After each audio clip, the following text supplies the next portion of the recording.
ઉપલેટાના ડુમિયાણી ગામે વ્રજભૂમિ આશ્રમ શાળા પરિવાર દ્વારા ધ્વજવંદન કાર્યક્રમ યોજાયો હતો। પૂર્વ સાંસદ બળવંતસિંહ મણવરની ઉપસ્થિતિમાં નોબલ યુનિવર્સિટીના વાઇસ પ્રેસિડેન્ટ પાર્થ કોટેચાના હસ્તે ધ્વજવંદન કરવામાં આવ્યું હતું। 78માં સ્વાતંત્ર્ય દિન નિમિત્તે તાલુકાના પ્રશ્નોને વાચા આપતા બે વરિષ્ઠ પત્રકારોને સંસ્થા દ્વારા સન્માનિત કરવામાં આવ્યા હતા।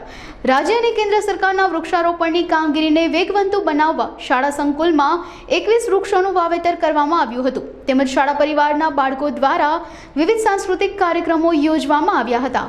નમસ્તે, હું રેશમા પટેલ, વ્રજભૂમિ આશ્રમ ડુમિયાણીના ટ્રસ્ટી અને આજે અમારે 15મી ઓગસ્ટ નિમિત્તે અહીંયા ધ્વજારોહણનો કાર્યક્રમ આયોજિત કર્યો હતો। આ કાર્યક્રમમાં જૂનાગઢના શ્રી પાર્થભાઈ કોટેચા પણ ઉપસ્થિત રહ્યા હતા। તેમના હસ્તે આજે ધ્વજવંદનનો કાર્યક્રમ રાખ્યો હતો। સાથે સાથે વિવિધ સાંસ્કૃતિક કાર્યક્રમો પણ રાખેલા હતા અને પધારેલ બધા જ મહેમાનોનું સન્માનનો પણ એક કાર્યક્રમ રાખેલો હતો।